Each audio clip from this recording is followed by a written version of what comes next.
wanna read today. A shooting or some looting, people rooting either side away. Maybe a murder that I heard of, they try to justify the dread. Makes me wanna turn around, drag myself right back in bed.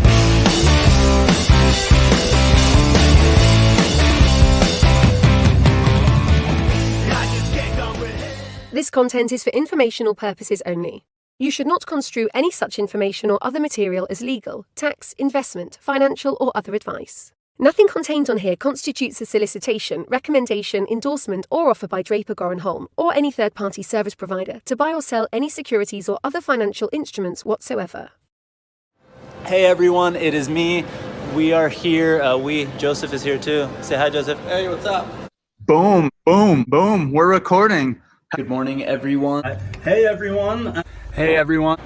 Hey everyone. Hey, everyone. I am recording this on the computer now. Hey everyone. Hey, everyone. Hey, everyone. Hey everyone. Boom. All right. It says it's recording. Boom, boom, boom, boom, boom. I am apparently recording. The entire bottle of control. They're all exactly the same. Crypto art, and then what it really is an NFT. Wow. Eddie wants to slap the bag. So this is the next best thing. DeFi is going to be a bubble. It's provably scarce. With Mad Dog. Crypto, gold, and silver. Transparent substance. Take my money, start a war with it. Without further ado. Cheers to you, brother. Get shit done. Because the system has to collapse before that. Corona. Cheers, I feel much better now. Cheers. Wow, that was heavy. Boom. Welcome to Blockchain and Booze, number 160. So this is going to be an awesome one. We've got, it looks like Karsten just joined too. Perfect timing. It's ridiculous. I love it. This is going to be a really fun one. We've got a bunch of the crew from Filter on, and as you guys know, Pursuit, one of our regulars, OG blockchain boozer, was on last week, and we were looking at his filter, and we got stoked on it, and I wanted one. And check this out, we got a Pumped Ape Strong filter, and we're gonna have some fun with it. I got a ridiculous setup here at home that I built out of Legos to hold my old camera up to do this. I tweeted, you guys got to check it out, but I'm stoked. Blockchain Booze number 160, 160 weeks straight of this, which is pretty sick. If you are watching on one of the streams, like the Lunar Crush live stream, by the way, go to blockchainbooze.io. You'll be able to log in there. It'll redirect you to the DGH events site where you could chat with the community. And when we're done, you could turn on your camera if you want and hang with the crew. But stoked to have some new faces on. Karsten, I don't see. Oh, wait, Karsten isn't going to be able to show their face today, huh? So we can bring them on, right? Okay, actually, cool. He's not. He said he won't be joining the stream. Oh, okay. So I'm knocking you off then. But you can watch on Twitter as well and on YouTube and wherever, but it's all good. No worries. You can, if you want to hop in, just let us know in the private chat and you can still use your voice and stuff. So, stoked to have Mr. Suit back on. Welcome, Steve. Welcome, Kimo. First time on Blockchain and Booze. Welcome to the show. And I'm excited. I named it NFTs, an online identity, because I think that it goes beyond these goofy filters and our NFTs. But I do think there's something to all of this long term, right? So I think we could dive into some of that. But first, before we do anything actually serious, Steve, we'll start at the top and go around. Why don't you introduce yourself and tell us how you got into this space? It's fun having new friends on Blockchain News. And by the way, the Bitcoin Blockchain Booze beer hat is sick. I'm very jealous.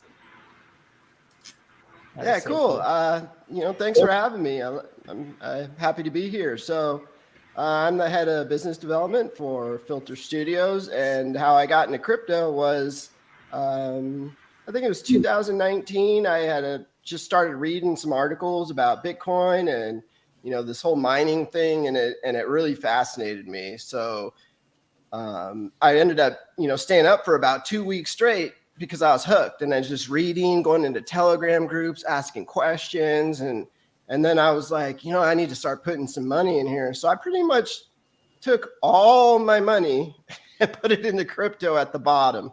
It was about the very bottom of the market. And yeah, man, I did really good, that first bull run, and, super appreciated for crypto. But yeah, I ended up meeting so many great people. I met all these great ambassadors from Filter, and they're all like my friends now. And it's just been an awesome experience so far. I love my job. I love what I do. I love networking. I love this space. I love it all, man. Love it. It's absolutely like bonkers how, in this space, like you're rewarded for participation, right? Like the longer you're here, the more you participate in stuff, new projects come and go like, ooh, I really like the vibe of what that project is doing, so I'm gonna airdrop them, or I'm gonna reward them for participation, or hey, we want to launch a better version of this thing where the community owns it, so the people who participated there, we're gonna give them participation here.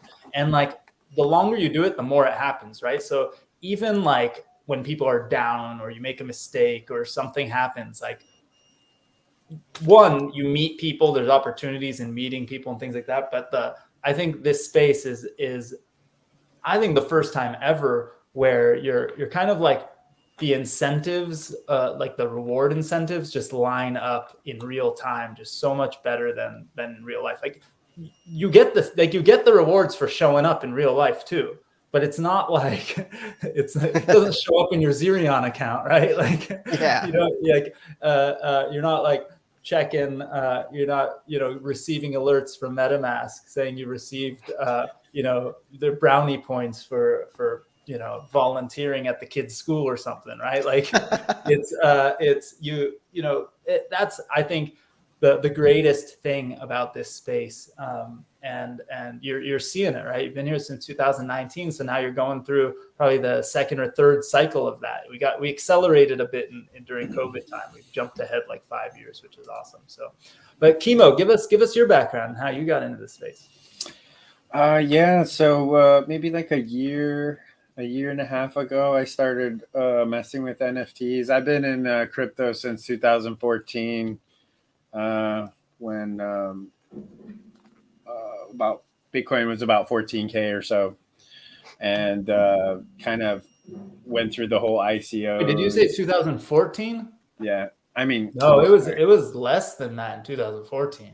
No, it had to be in the hundreds of dollars per Bitcoin back then. No, I'm thinking because it was 14,000. That's what always keeps in my head. It's like, when you first bought it, how much it was, because I remember my friend sending it to me, and I wired him the money from my bank account, right? And he's like, no, I'll send it. And I'm like, okay. And he's like, okay, I sent it. And I was like, okay, where is it? It's like 28. Every time. This is like consistent. That's what I was afraid of. Dude, talk to your dad. Make sure it's okay. But it's that's why I set up my old phone, because I was like, do I throw my phone? I turned it on do not disturb and everything. I don't know. Do you have your dad in your favorites? Yeah. Oh, does it go? So do not disturb. If you have one of the settings, I have it set that way too, where people who are in your favorites break through.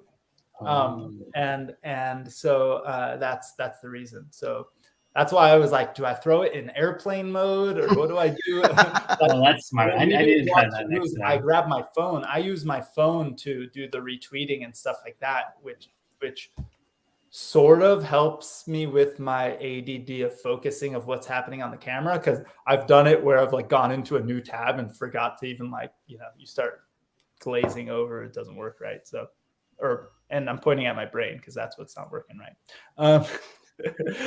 But Kimo, keep going. So you got into Bitcoin at around the 14K mark, which is pretty damn early for most people, at least today.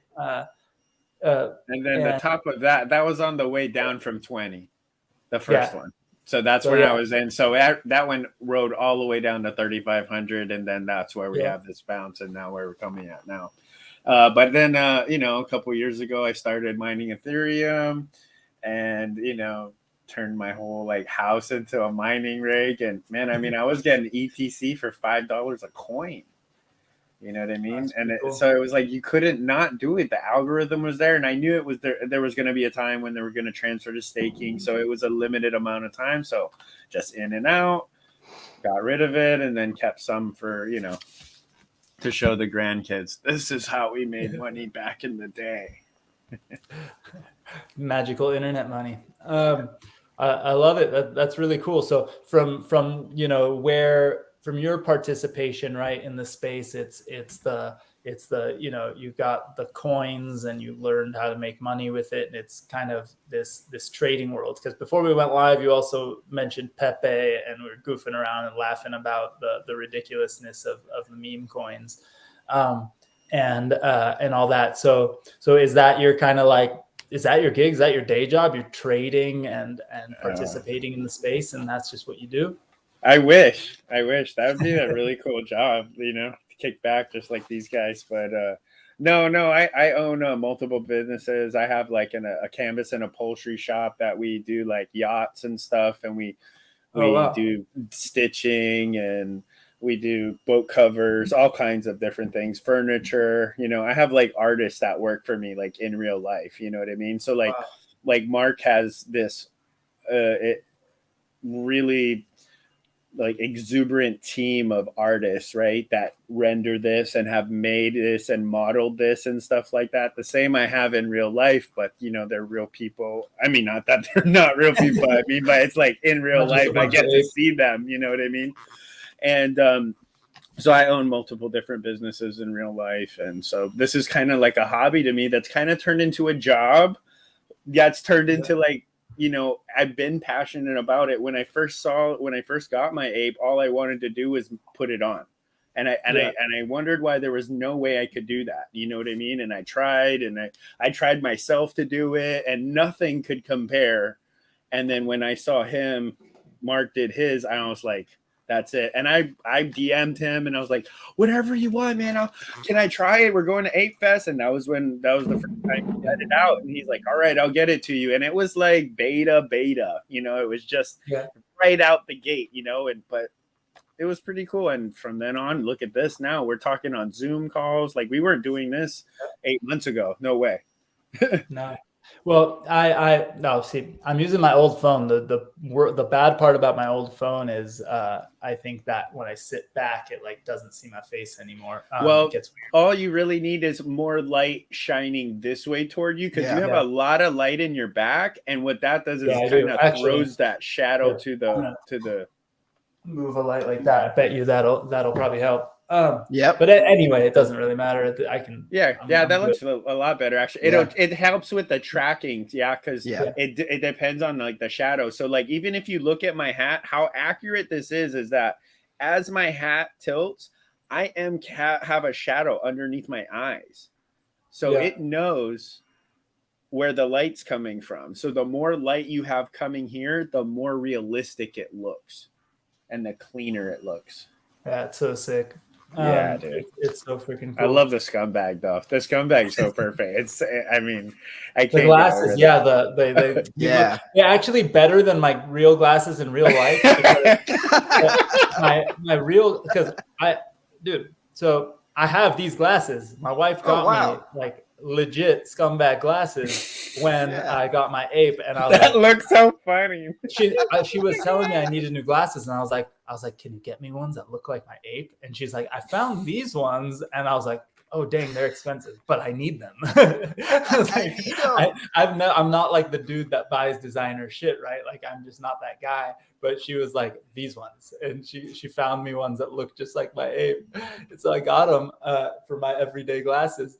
But what's funny is that when I have good lighting in my face, like that lights up everything else well, my glasses sometimes will get like a glare on like a call or whatever, and it bugs the crap out of me because I like see myself in the corner of the screen or whatever, and it's like totally blocking my eyes. Yeah.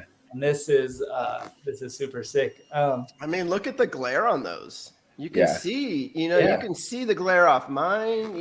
I would recommend amazing. the ring light, and when you put it behind your computer or the screen you're looking at us at, just put it up a little bit and then tilt down, and then that gives it this, but not a glare straight across the glasses, Yeah, it's so cool. Yeah, man. This is really wild seeing a new ape. Like, I'm used to these guys, you know what I mean? But like seeing somebody new over here, this is kind of like weird. Like, who's this guy over here? Hey, one of the first things that I did when I got my ape was I started looking around for ooh, yeah, there you go. High five. Wait, which direction? I go this way to give Steve a high five. Come on, bro. I can't prove it. Wait, it's like drunk. Hold on. Wait, I gotta. There it is. Boom. There. There we go. So,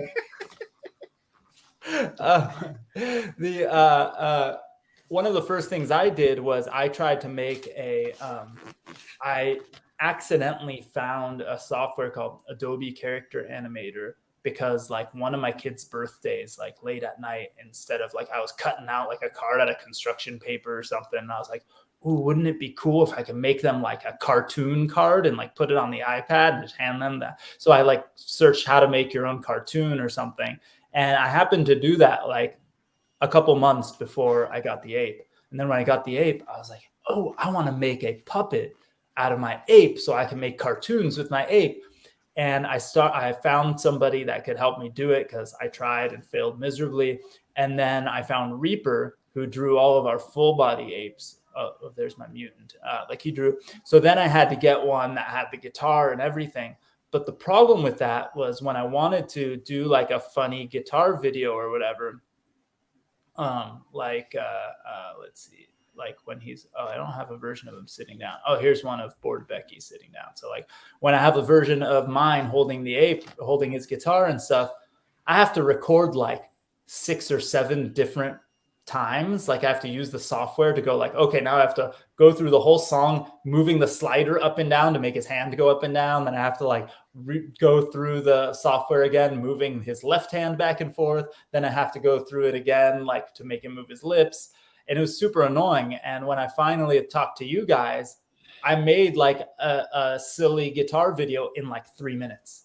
Like, because I literally just sat back, played my guitar, and the face was tracking with my face, right? And it was perfect, and it was so fun and easy to goof around. So if some of you may not have seen it, but Nakamoto 1 music video coming soon. Once I figure out, I'm either gonna have to have like a weird break in the song so I could double it up. I was messaging with you guys about that because I went beyond the length of the video. I'm goofing around. It's so much fun to play with though. So Mr. Suit, I mean, you've been on here a bunch of times. Give everybody we're 20 minutes in. There was one time where we were like 45 minutes into an episode, and I think it was that Adam Draper's episode, and he's like, dude, can I finish my intro? But Mr. Suit, give everyone who doesn't know you yet your background or Mr. Suit's background. It's really, really cool. Been in crypto since like 2017, 2018 with the ICO bubble, and then got back into NFTs, like Beeple's open editions, and then minted my apes and have held through for better or worse. OG, bro. Yeah. And here today. Survived, barely. So freaking cool. This guy barely. It's baller. it's dude, but Baller. it's wild, and I think that this is the craziness, right? Like, where do people go for Filter? I shared just the name, but is it filter.app or what was it? It's you can go to the website is board.filter.io, and the E on filter is a 3. If in the chat I'm sharing it, but I'll also share it in the other stuff. Filter.io. Here we go. Board. Oh no, I almost spelled board the wrong way. BOR. All right, I shared it there, and I'll share it in the other stuff. But yeah, it's and you guys are currently in like a beta version, right? But there's more coming. Yeah, we actually haven't minted yet. We're doing the allow list phase. So, if you have to own a BAC to mint one of these. So what you would do is go into our Discord, and then you would we would verify that you own the BAC. And then right now we're actually giving out free 3D renders so people can get, this awesome, 3D render of their ape and what it's going to look like. And then you also get an allow list spot, so you'll be able to mint once that happens. We don't have a mint date yet, but we'll know soon when that's going to happen. Nice. And so people are actually gonna like mint their 3D version.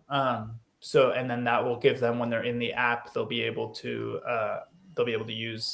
use it, right? Because in the app, in like the test version of the app that I have, there is I don't want to touch it. Dang, I was gonna try to show people, but if I touch it, I will screw something up. My old phone is all screwy. But there was the ability for me, for example, to take on and off my glasses, and then like you have the hat on yours. There's accessories and things like that. So I'm assuming people will be able to mint or create like accessories and stuff like that within the app too. So one of the big things we do is called digital wearables. That's what we call it, digital wearables. And those are basically not part of the original NFT collection. These are separate NFTs that Filter has designed themselves. So like what I'm wearing right now, this was made by Filter. It's the Bitcoin beer hat. And we made this hat. And if you were to be able to, I know we did a giveaway, so anybody that was part of that giveaway would be able to put this hat on inside the iOS app. If your Bored Ape had a different trade on, like a hat, for instance, you could take that off, and then you could put on a custom one like this. And Kimo was just doing it. I think. It gets tiring, wearing those coins all day. I'm telling you, like at the end of the day, I'm like, man, it's my last Zoom call. Can I just take off the coins? And they're like, we really like the coins. And I'm like, they're so shiny. They're so shiny. No, I wake up. Yeah, I'll give you guys you can see a little bit behind the scenes here. So we customize at just a drop of the app switching. That's cool. There you go. You got the beer hat. That's I'm gonna rebrand that hat. That's the Blocktoberfest hat, right there. Hey, we can make a blockchain and booze one. I was joking, but I think the Punk Ape Strong BAHC, which stands for Bored Ape Hardcore hat, has to happen at some point. I think it already exists in Decentraland, and so a lot of the followers and folks who are here have a version of it. Here, the Decentraland version you can wear. That's cool. But now, no, that's really, really cool. I mean, I love it because look, when we go into the future of all of this stuff, right? Like that, there are a lot of sort of PFP style NFTs, right? There are going to be lots of wearable NFTs for games. There are people working on, like even the Gucci necklaces or whatever for the Kodas.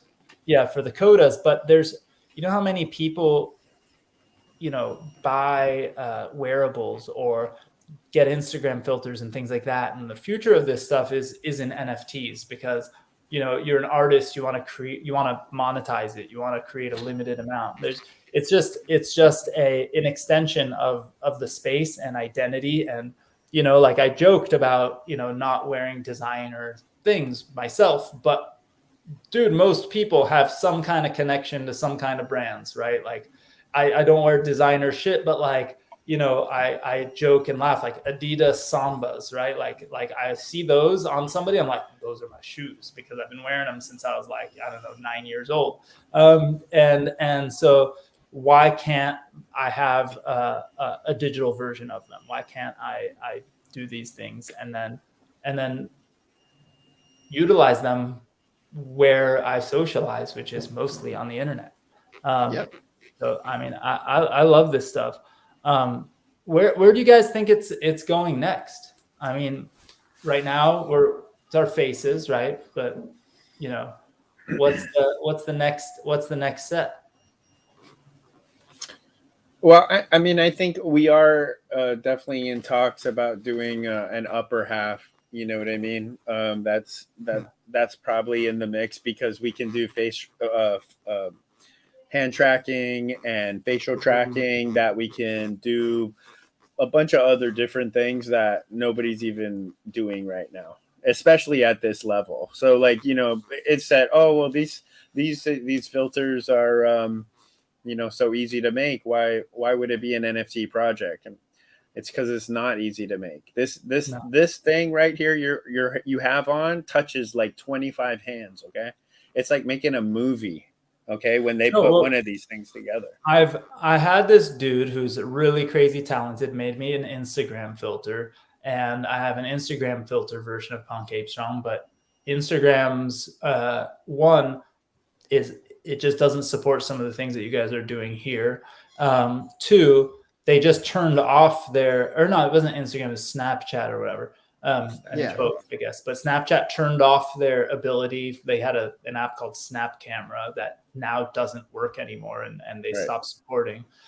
So you can't do the filters online. And it's not so simple. It's not so easy. And it's also, I feel like there's not just like, okay, apes, there's a few thousand people in the community, and they might be super into this kind of stuff, but everyone has their own communities, everyone has their own identities, and everyone has their own interests, right? And over time, more and more people, Pravi, I agree. Snap Camera was the only actual Snapchat product I ever used. It was the best thing Snap ever made, and they discontinued it. It was so weird. But that's the thing though, like they have the data, right? Obviously not enough people were using it for that reason. But there's a future of artists monetizing in a very different way. There's a future where digital collectibles are exist on the internet. And actually, I don't know if you guys saw any of this, but have you guys seen the shit that happened in the Pokemon community in the last few days? Oh yeah, that was crazy. That was wild. So there's a company that is owned by Pokemon that prints all of the Pokemon cards and things like that. And either someone who worked for Pokemon or worked for that company just siphoned off the top the most valuable cards before they got packaged into the packs of cards. Wow. And so people smells like McDonald's all over again, baby. Yeah. it's like Monopoly, right? People bought thousands and thousands and thousands of dollars worth of cards, hoping to get like a Charizard or whatever. And they didn't get the Charizard because the dude who's working at the factory stole all the Charizards. And then apparently the dude was such an idiot that like they just went into like trading card shops with stacks of these mint cards going like, you want to buy some instead of like, going one by one or whatever. Right. It was bound to happen. And now people in the community are freaking out because, and rightfully so, I told my son about it, who doesn't really collect Pokemon cards, but the first thing he said was like, "Ooh, are people going to get their money back from their packs of cards?" And I was like, "Oh, that's crazy." That's a class action lawsuit, right? Like, but joking around about Pokemon and all this stuff, this is a prime use case of if it was on chain, this couldn't have happened, or we'd all be looking at Mr. Suit's MetaMask or looking at his Etherscan wallet and going like, "Oh, yeah, they all are," and knowing exactly what happened, right? Like so here we are, right? We have a prime use case, right? Like we have collectibles. You need them to be on chain so that you can kind of verify and all that stuff. Now, what do you do with them, right? And I want to know that, like, if you got the scumbag glasses or whatever you have, that you actually are one of the people that have them, right? Like, I think that's part of the street cred, right? Like, if everyone could right click and save a Lambo, there's no more flex, right? So I think there's a huge future in this kind of identity connected to NFTs or your wallet world. It's also the thing that kind of makes ours different. I've seen all the other NFT kind of related AR filters out there, and you can't display any sort of emotion on them. Like, with ours, you can see everything. Like Mr. Suit, show me happy. He's been practicing this for weeks, bro. Show me sad. Show me mad. Surprise. Ooh, I never did mad.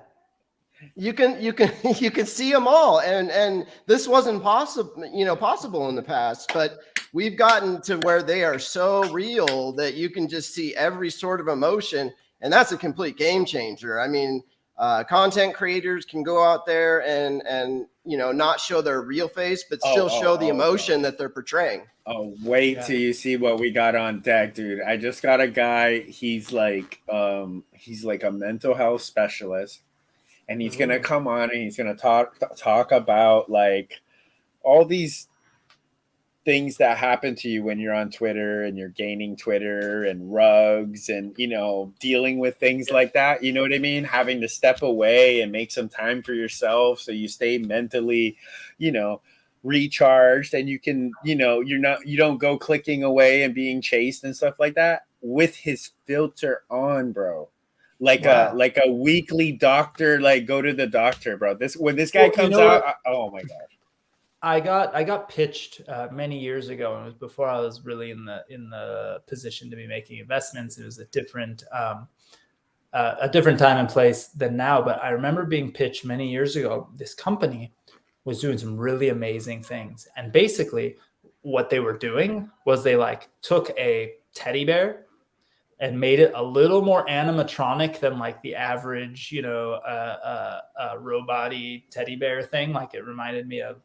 There was like a version of it when I was a little kid. I think you guys are a little younger than me, but like there was that one where there was like a tape deck in his back. Actually, Steve, we're the same. We're pretty much Teddy Ruxpin, bro. But Teddy Ruxpin and shit like that. But this teddy bear that these people did was the reason they created this special teddy bear was they actually had it like connected through the internet or like through the local network to like another place. And then there was a therapist in a room doing therapy with a kid who was on, I think, the autism spectrum or had special needs. And they were talking to them through this teddy bear. And the kid who wasn't comfortable with human interaction or because of whatever they had going on loved snuggling the bear. And the therapist basically talked through the bear.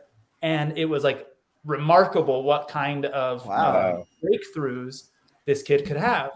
And,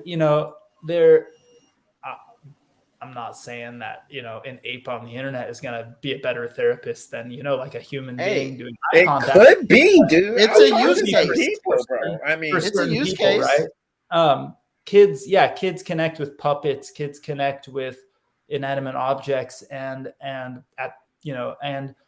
it's just different, right? And it's not just fun. There are other use cases for this kind of stuff too, right? That makes it really interesting, especially look, I spend 14 hours plus a day on the internet, like sitting on my ass, and the thing that's crazy is I feel like I have insanely great relationships with a ton of people that I've never met in real life, right?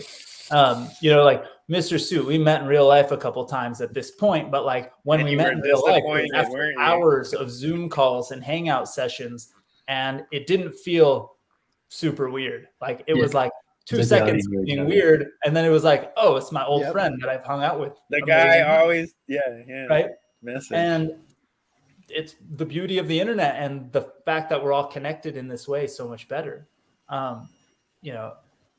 love that you guys are doing those sessions with the mental health expert and stuff like that. I think that's really important. Really, I think it's necessary for this insane. Yeah, it's world. really people really are fucking buying Pepe. Pepe to the moon.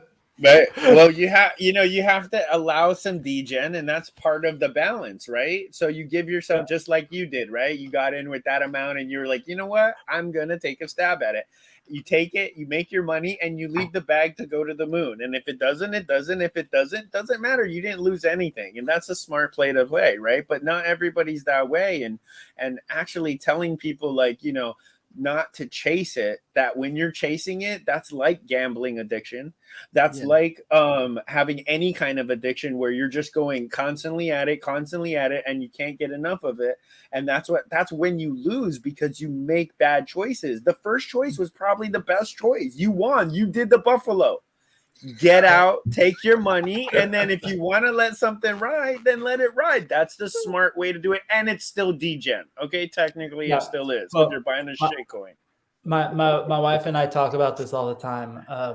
We have we joke about these sort of Vegas rules. If you're in Vegas and you make a good move, right? And there's a chip on the table, you get I don't know, I haven't gone to Vegas in a gambling type of mode in many, many, many, many years. And I don't know, not my place. It's fun to go to sometimes, but, you get that $100 chip, or you get that $500 chip. If you make it, you do a good thing, you take it, you throw that in your pocket, you pretend like it doesn't exist anymore. And then you keep going. Right. And then at the end of the night, if you have any, the rule is once it's in that pocket, it's in that pocket, right? It's in the savings. I do the same thing with crypto. So I get some airdrop, I get something, I swap it into ETH or TES, I throw it in the savings account, right? I had a certain amount of Bitcoin when I first was getting into the space that I wanted to get to. I got to it. I had a certain amount of ETH I wanted to get to. I got to it, right? And now when my kids get an airdrop, because my kids have been participating in this space for a while now, when I get an airdrop, we do a thing where we literally take a certain portion of it, we throw it in the savings account, and then the rest goof around. I ask them, I go, what should we do? Should we buy another NFT? Should we do this? Should we do that? And we do it. And we know, or at least I say out loud and I tell them, pretend like this is being thrown away. This is a game now. This is entertainment value, right? Just like Vegas. If you go in thinking like, I'm going to go home with $1 million because I came here with like you already lost, right? Yeah. Because 9 out of 10 times you've lost. The odds are taken. If you go with $1,000 in your pocket or $500 in your pocket, and the goal is I'm going to have a shit ton of fun with all of my friends, and this money is gone. Yeah. Right. If you come home with $5 in your pocket, you're happy because you didn't lose it all, right? And if you come home with $1,000 in your pocket, oh my gosh, that was the 1 out of 10 times where you came home ahead, right? And that's how I think you have to look at, especially ridiculous things like Pepe and these goofy things, right? Yeah. I never tell people to buy anything. I tell people participate, right? When people ask me, should I buy Bitcoin? Should I buy Ethereum? Should I buy this? I personally have a savings account with Bitcoin and Ethereum in it. Those are the two things that I think are going to buy my kids a house one day, or put them through college if they decide to go to college, if that even exists in 10 years. They're here to stay. We decide to do. But with all the rest of the things and all the rest of the stuff, I just tell people participate, because if you want a job in a few years doing anything, you have to know what this world is. I mean, you just have to, like, you know, it's what you have to be smart. And you know, in my Discord group, I have a Discord group where we all invest. We really preach it's important to take profits. Okay, so if you're going into some low cap investment, you know, maybe $1 million or $2 million market cap, you put a couple $100 in, it 2x's, you take out half, you get your money back, and you let the rest ride. That's, you know, not degen. You're not risking much. You're not risking anything. If it's 2x's. You ride it. If you entered Pepe good, you ride it the whole way. Oh, Pepe is a different case. Well, here's the thing. The mistake I made with my ape, I've made in the past. But the problem with my ape is that, like, the identity part, right? So when I finally decided to buy an ape after being told to buy it when it was less than an ETH, and then being told to buy it when it was 2 ETH, and when it was told to buy it when it was 3 ETH, I finally bought one at 4. When I bought one at 4, I should have known better, and I should have bought 3, right? Yeah. And then a week later, I should have sold 1 or 2 of the other ones and kept my. It didn't help. It doesn't help when you have multiple. I should have done that too. Well, yeah, but no. The ape is different, right? The ape, there's different ways to look at it, because then you got airdropped ape coin. You bought it at mint. You didn't buy it at 4 ETH. 4 ETH, you know, was thousands of dollars. At the time, it was probably worth, I don't know, $4,000, $5,000. Which, when I woke up the next morning, I was like, I'm such an idiot. Why the hell did I just do that? But when it's ape coin, right, you don't have an emotional attachment to the particular coin, right? If I took some of my ETH and I put a down payment on a new condo or a new house or a car or something, right? If that's what I needed to do it, I would maybe be a little disappointed, because I don't like selling any crypto. I've really never sold any. But I'd be disappointed for that reason, but I'm not, like, emotionally attached to that particular one. I couldn't sell my ape even if I believed that we're hitting some peak, because I don't know for sure if I'll be able to buy into that exact ape again, right? And to me, that's a thing, right? That's the craziness. Hey, I hope we don't keep going down the Pepe rabbit hole, but David had a question. Do you guys know who qualified for even claiming the, like, whatever airdrop of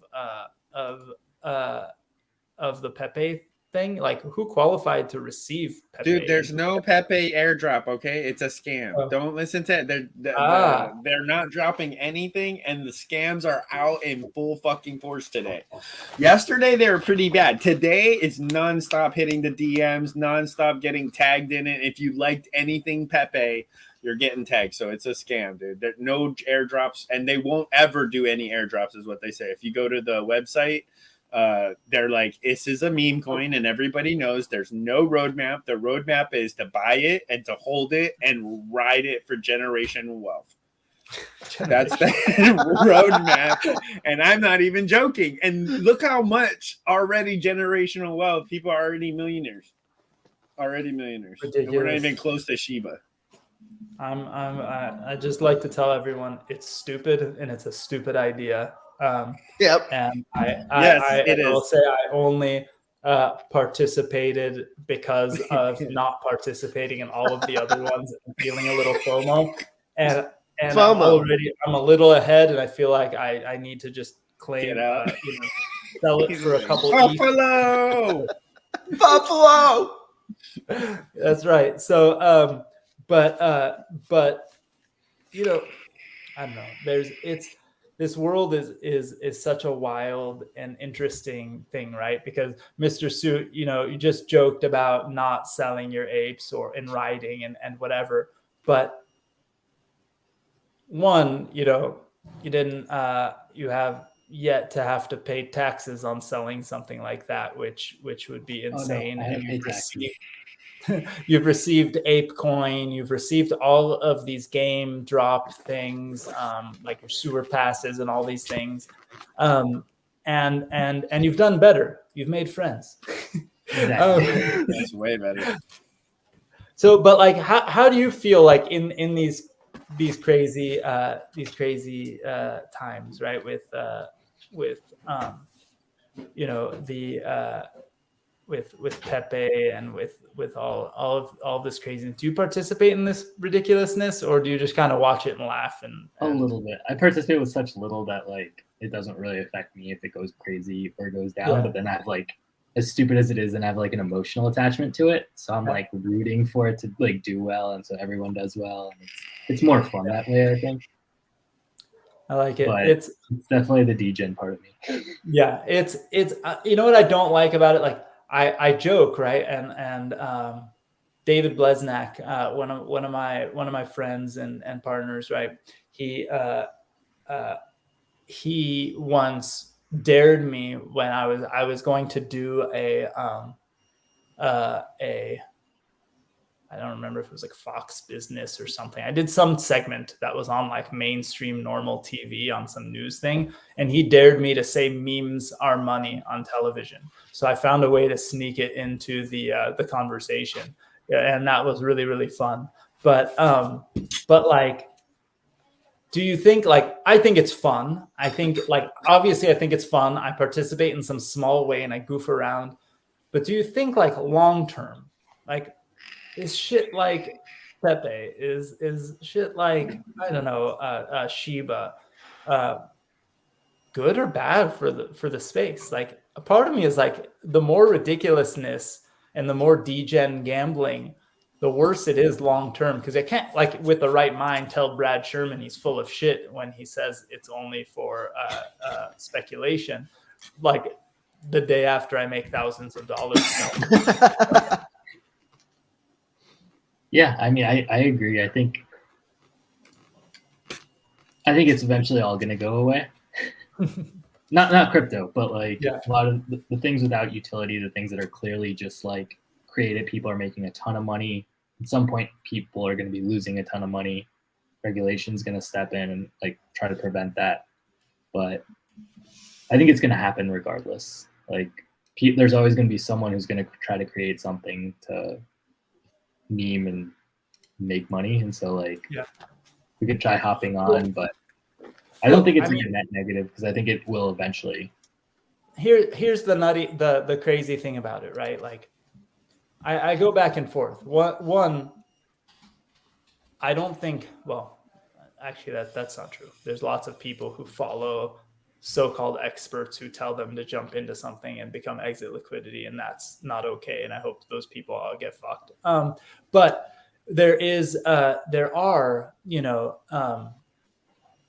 there's in the traditional world, right? We're allowed to play the lottery. We're allowed to buy collectibles. I can choose to make my own coffee at home, or I can go to Starbucks and spend 19,000 times more for a cup of coffee, and that's on me, right? Like, and I do it every day because I fucking love it, right? It's just the one I want, and I gotten addicted to it, and that's what I want. And so to stop people from participating seems insane. Oh, here's FFV, by the way. Let's see. Yeah, let's do it like that. What's up, man? What's Welcome up, my guys? to Blockchain and Booze. Hey, thank you for the welcome. Sorry I'm late, man. I just got a new kitten today, so that's why the delay happened. But glad to be here. FFV. FFV. It's your boy FFV here, coming at you live. Love it. But hey, why don't you give, we're like in the last 15 minutes right now, but like give everyone a quick how you got into this space, because and I like the poster behind you is sick thank too. you. Yeah. So the way I got started into NFTs, Web3 kind of stuff, I was kind of dabbling with like stocks, just regular stocks and stuff like that. But man, dude, it extremely boring. You know what I mean? There was no one to talk to. There was no one to like, find information to or go to hang out with people to talk about things. I mean, there was, but it was just very boring. You know what I mean? It was just not my thing. And then one day, because I was a heavy listener of Gary Vee, and 2-3 years ago, something like that, he said these 3 little magical words, NFT. After that, he was talking about it like he was like he knew, like, I don't know, he was just so confident about the NFTs and Web3 space that, I just dove right in, head right in, like I didn't even dabble with crypto, like no Bitcoin, no ETH or anything like that. I never done it. So I never like knew how to get a wallet, get crypto and then buy the NFT and stuff like that. And back then there was nothing to research, like how do you buy an NFT? I mean, no Google research would pop up. I'm like, oh fuck, this is really early. So, I started going to their Discord and stuff like that. And, they taught me how to make a MetaMask and how to buy crypto and stuff like that. After that, man, I just got so lucky, man. And like I was the very first person in like the V Friends Discord, and Gary noticed that. He gave me one of his V friends, man, one of the Goo friends.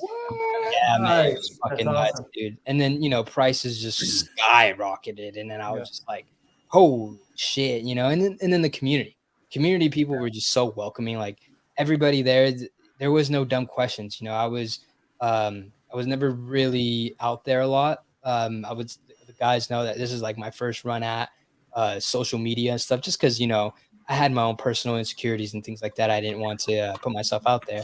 But yeah, man, that's how I got into crypto. It's been ever since that, and let me say real quick, because I know we don't have a lot of time. Like speaking of like, those things that I didn't want to put myself out there, this filter right here helped me do that. You know what I mean? Like it helped me put myself out there more, because this is the character I want to be. I present myself online. You know what I mean? Yeah. My real self, I mean, he's a cool guy, great guy and everything. But, I just don't think in my insecurities, I would think like, yo, who cares what this guy thinks? Who cares what they think or what he says or, things like that. So it was always in my head, you know what I mean? But now that I can put this character on, I don't care if no one cares. You know what I mean? I can just be myself and put everything that I think is cool out there and hang out with people that I fucking love. You know what I mean? And I think there is, I think there is definitely that you kind of get to separate from your own persona. And then what's funny is you get to kind of be yourself. Like, I think I've over the years, like, done some goofy stuff, right? And I look at my friends and I go like, oh, he did that. Why am I feeling insecure about doing it too? And so I do it. I kind of force myself through it. And I'm one of those people who, whatever my brain is, I can kind of push past it and be totally fine, semi-humiliating myself in public because it's just who I am. But like, there is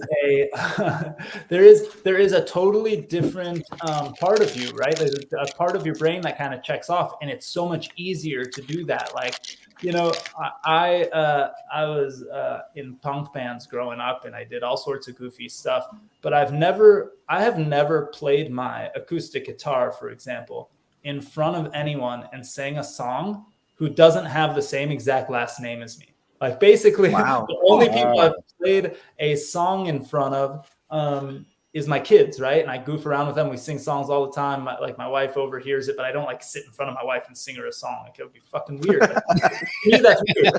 I've never done that. Yeah. But on the internet, I have no problem doing that. With my ape, I could take it to a whole different level. So full insanity, say crazy stuff and do crazy things. And I don't mean like crazy things. They're not actually crazy. It's actually just being honest and being myself. Mm-hmm. It's not easy to do. Like, I think there's a stigma behind, however you're raised, right? Like somebody once told me that, I don't know, being a punk rocker is lame or whatever they did. And so then I, never showed up to work in a Bad Religion t-shirt. But Yeah. over time, you start doing that, and you start doing it more and more. And then in real life, I find myself being way more honest and being more myself because of it too. So going back to, we talked about it a little bit, the kind of therapy sense of it, the therapeutic sense of it. Like, we're probably all better in real life because we can kind of let loose in this ridiculous way too. Yeah. No, 1,000%, man. I just I couldn't really picture myself, my human self out there. You know what I mean? I guess I wouldn't before this 8 filter, you would never catch me, pointing a camera at myself. You know what I mean? I would always be thinking like, what are other people thinking and stuff like that. But the thing is, man, is that like it's going to be scary no matter what at first. You know what I mean? It's like riding a bike or like asking a girl out or a guy out, like that shit's fucking scary at first. You know what I mean? But once you do it, you laugh at yourself like, man, why was I even fucking scared, dude? Like, most of these people are doing their own thing anyway, man, and if someone laughs at me, let them have it. They have no idea what I'm doing or what the fuck, my capabilities, and I think we have a natural tendency to overly like to put too much weight on what other people think. Yeah. And then and not just put too much weight on what other people think, to even think that they care as much as we think they care. Yeah. If my friend makes a fool out of themselves, like, it would have to be pretty extreme for me to tell them they made a fool out of themselves. And I would never think about it a second time. I would just laugh like, oh, remember that time when, Mr. Suit did whatever? That was fucking awesome. Right? But like in our minds, we might be like, oh my gosh, like I can never show my face there again. Like, that's not actually true almost ever. Right. Like, and I think like we have to probably tell ourselves that sometimes, but also like, if we kind of keep doing shit like this or the things you want to do for yourself, that should be more than enough, right? Like, if I really want to make some goofy ass dumb song and make a fool out of this, if I'm happy doing it, I should do it. I shouldn't care like if Steve's gonna make fun of me for it or something, or whatever. Like, it's all good. So I was wondering what kind of guitar is that? Oh, the guitar that I have that I actually used in the video is actually a guitar that was given to me by my father-in-law. Actually, it wasn't given to me. It was under my wife's bed for many years, and nobody touched it. And I just took it at one point, and now it's at my house. It was probably a very cheap guitar when he got it in, like, I don't know, the 70s or something, or the early 80s. And now that that cheap guitar is now mine. I have a nicer one, but I rarely take it out of the case because it's also like louder, and you can it's easier to notice that I suck at playing guitar. So you must be talking about a Taylor then, huh? No, I want to actually. I think I might buy a Taylor guitar. I was actually thinking about this. It's so funny. That's the dream, bro. This is a crazy thing. Spend 0.9 on some Pepe, no big deal. Buy a $1,000 guitar. Dude, myself to a real life thing that I've been wanting for 10 years. Exactly. That's a fucking decision. And I got a trade in. I got a Takamine that I could bring in, but like, I don't know. There's just something about like that sound that I just can't get out of my head, and that G, like holding it, that top one just don't sound right for me. But every time I put my hand on a Taylor, I sound like fucking Eric Clapton. I'm like, it's so forgiving. All I'm hearing is Punk Ape Strong Kimo collab coming soon. Oh, is what I'm hearing. Ooh. Let's go. I think we need to do that. That was pretty simple. What do you have? It was G, D, C, G. The actual the notes of that song were it's like G, E minor, D, C, and D. Yeah, those are all the notes. Yeah, that's a pretty simple. Like, I started with a worship band in church, and nobody had any. There was nobody to play, so I taught myself. I was on YouTube every single day for like an entire year, and I taught myself to play the guitar. It was pretty cool. So I'm obsessed. I'm a nerd for folk music, like Woody Guthrie and like Pete Seeger and really nerdy stuff like that. And I've listened to 18 bazillion hours of it. And one day I just was like, how come I don't know really how to play the guitar? And I was just like, and I remember I saw some quote from Woody Guthrie that said, if you play more than 4 chords in a song, you're showing off.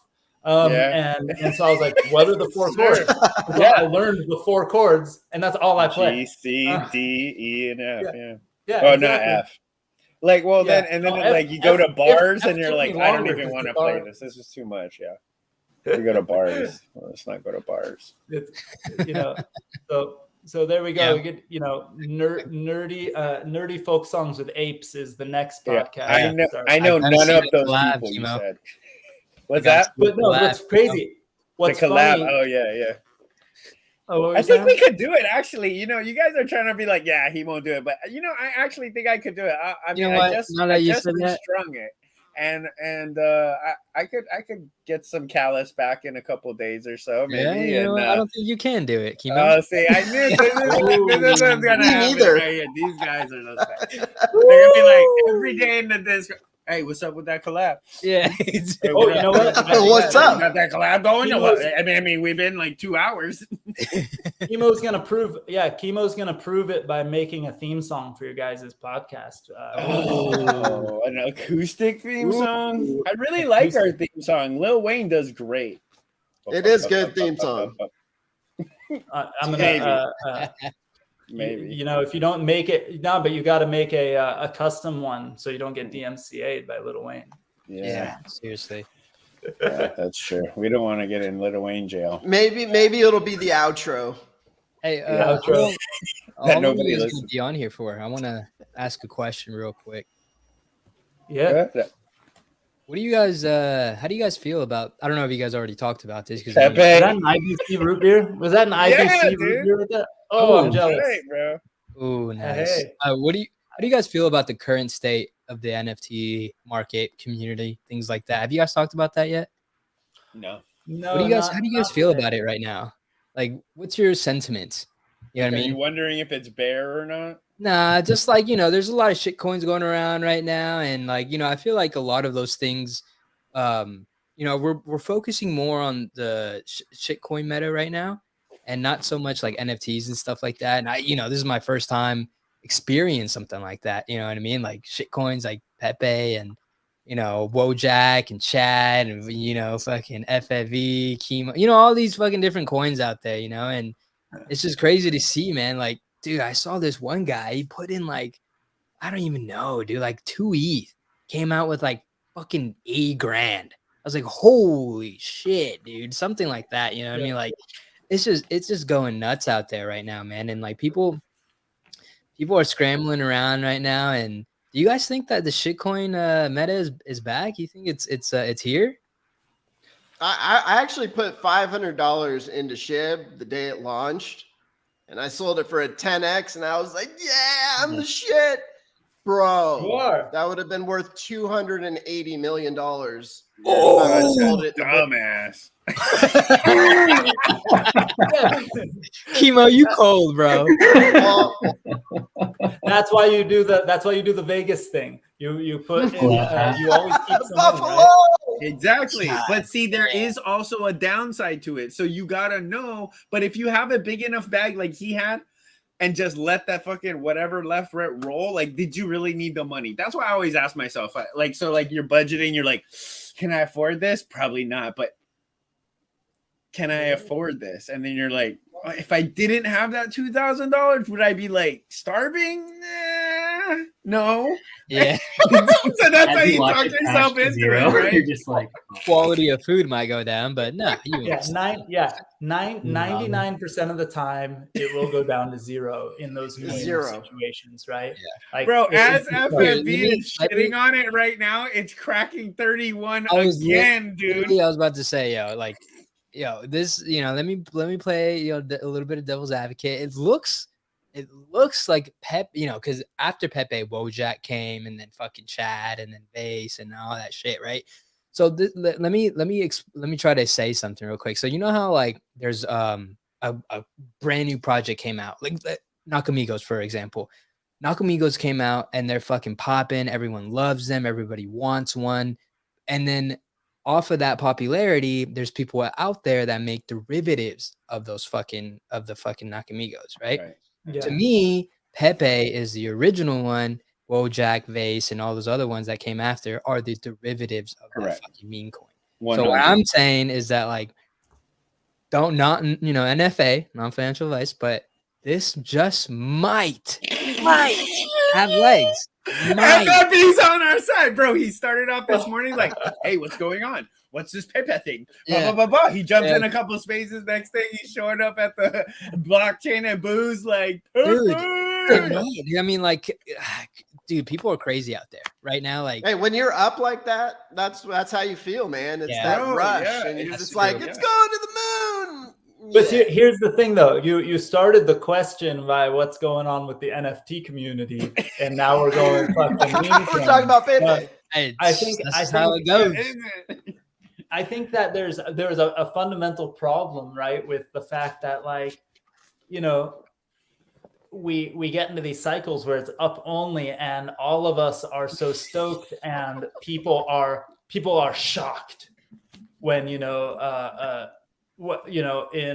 week, in a day, in a minute, in a year, when Pepe goes to zero, and they're like, oh my God, my friend Chris told me that Pepe was the real thing. And it's like, what does that even mean? Like, it's like saying, like, it's like being really angry that your hog isn't worth money anymore, right? It never was worth money. It was a game, right? Like, it's a game you're playing. And the game is who can get out the fastest, but hold it the longest. Like FFV's favorite game he plays, which is Crash. That shit is fucking and that thing's fun. like 2x, 3x, and he's like Crash. Bro, that shit is fun, man. That shit is fun. It's way safer than that. See, the thing with Pepe is everybody knows it's a shitcoin, and everybody knows it has absolutely no utility. This is like the apes did back in when they made the run on AMC and all that stuff. This is just the public going, we're still here, we outside, and we are gonna blow this thing, and we know it doesn't mean shit. And Gensler's like, dude, did you see they launched a Gensler coin? That fucking thing shot straight up, dude. I totally missed it. Dude, he got into that. Oh my God, man, bro, that was amazing to watch, bro. I love it. This video will be in the Pepe Telegram tomorrow, guaranteed. Yeah, dude. I mean, like, holy. Okay, but serious. I have a real question. Punk Ape Strong for saying don't buy Pepe. It's a terrible idea. No. I'm gonna flip the script. I'm gonna flip the script right here. Stupid idea. We're all dumb. Flip the script right here. Let's go to the other side. Pepe is being pumped by no other than Polly, right? Yeah. So what is your guys' take as apes, knowing his history, his current history, and state that he's in right now, of going into this shitcoin or not? Like, why isn't a lot of people banning it? Yeah, dude, I'm not gonna not listen to somebody because I dislike them. You know what I mean? I'll hear them out.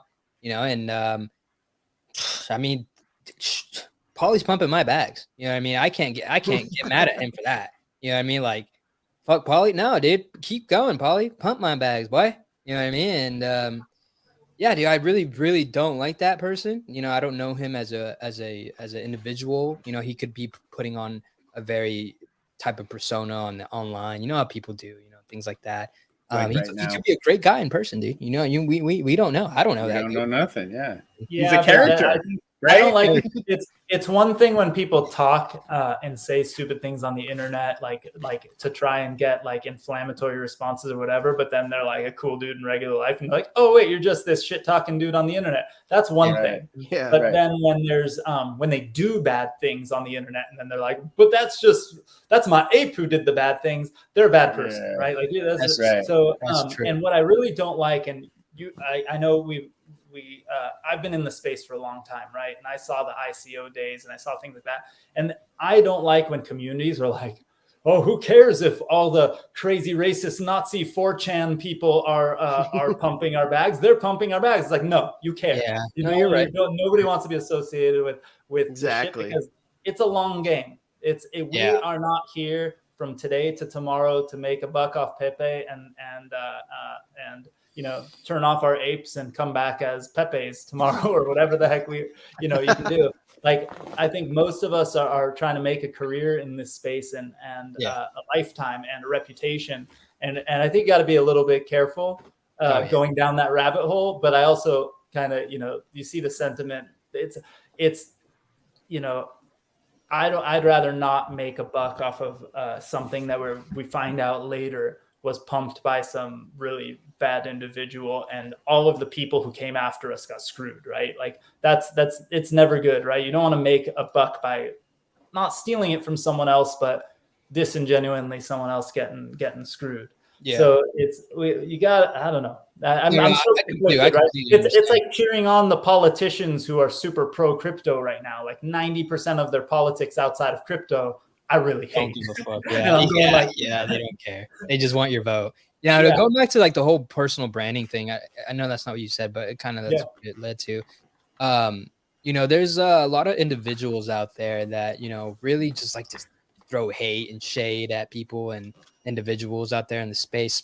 And, you know, that's like one of the biggest, especially early on, because that's one of the biggest mistakes, man. Like, you want to be working with a lot of these people in the space, man. You want to be collabing with people, you know what I mean? And like, what certain individuals do is that they're just destroying their own brand without them even realizing it. They may think that they're doing good and they're doing this for some kind of great reason, but all you're doing is just hurting yourself, man, especially if you turn out to be completely fucking wrong, you know? And nobody wants to work with you after that. You think people just forget? No, dude, we'll always remember. Nobody, especially none of our community, will ever work with people that just talk down to us or try to ruin us. You know what I mean? Right? Like, say that again, Mr. Sue? Yeah, say that again. Do you remember Beanie? Oh, fucking Beanie, man. Yeah. Jeez. I mean, sounds like, familiar. that happened. Like, What's Beanie? Were you really not here person when that went down? Maybe I don't remember. Nah, dude, you were here because you would have remembered Beanie, bro. I remember a little and then bit. he tried coming back, and everyone just everybody. That's right. Shunned him. Yeah. They didn't shun him. I mean, yes, they shamed him. They I shamed mean, him, like no like on a GM, bro. I mean, no, not even that. Like, yo, we know I'm grateful who you for really all are. mine, though. Well, he exposed himself, you know, like so when you do that, you know, when you're like, you get proved to be not so good guy, you know, you people remember that and be like, yo, you know, you can be here, but no one's gonna fuck with you. You know what I mean? No one's gonna work with you. You can be here all you want, you know, but nobody's gonna be willing to work with you. And especially that like, you got a lot of people out there that don't have a great emotional intelligence that got screwed over by that person. Dude, you're getting attacked. You're getting attacked DMs on the timeline. You don't want to stand for that. And you know, Beanie received a lot of heat, you know, because he made people lose a lot of fucking money. So, you know, that's it's not good. You'll find that most of the really reputable people will preface things with not financial advice, will tell people not to spend money they can't lose, and will never just go down that rabbit hole like spend all your money on Pepe, whatever. You can good people there's a certain, you know, it's pretty easy to spot, and you just got to be careful. That said, it sucks. I have a thing I got to do tonight, so I can't go long, and we're already 15 minutes over. So I want to just remind everybody who is watching on one of the streams, if you go to blockchainbooze.io, it'll redirect you to the DGH events website. You can you'll be able to turn on your camera in a minute and hang out with the community if you want. But I appreciate all you guys joining on. We got to do this again. We got to hang more often. I mean, I feel like I need to get this set up all dialed in and do this like every single week. Well, so can I say something real quick? Yeah. Before we go? Yeah. So all the other apes in here, Kimo, Mr. Suit, FFV, we all have our own show. So if you like what you see, we all wear these filters. Give a plug to the show. Where can people find it? Yeah. It's called The Boardroom, and you can. Our Twitter @ is @the boardroom, but the the E on board is a 3, for Web3. Nice. So the boardroom. And then you can go there Sundays at 9 p.m. Eastern, and you can see Kimo, Mr. Sued, FFV, myself. And then, we'd all like to invite you, Punk Ape Strong. You want to come on and hang out with us? Dude, we'd love to. Yeah. I'm down anytime. Let's do it. Oh, yeah. Bring your intro with you because we talk a lot of crap. And I knew today I could talk it because you already had the disclaimer. The episode that I join you guys on, I will try and I'll make a new alternative boardroom theme song. How about that? Oh, nice! Hell yeah! Let's do it. Love to hear that. Right, it'll be really, really high quality. My filter will be really, really high quality. So, I can't, for sure. The filters will attest to anything other than that. But guys, thank you so much. Every single one of these guys is awesome to follow on Twitter, by the way. Everyone follow them, aside from Ape stuff and aside from Filter stuff. And one more shout out, of course, to the Filter crew. And the URL for that we shared earlier on the thing. You can see it on all the feeds, which is just board.filter.io, but the E is a 3 in Filter. So check that out. Check them out. I'm gonna learn a lot more, and I'll spread the word to the community. And I'm sure we're gonna have a lot more with this crew. So thanks, guys. It was awesome hanging, and we're gonna do it more often. All right. Have a good day, guys. All right, man. Thanks, guys. Later, boys.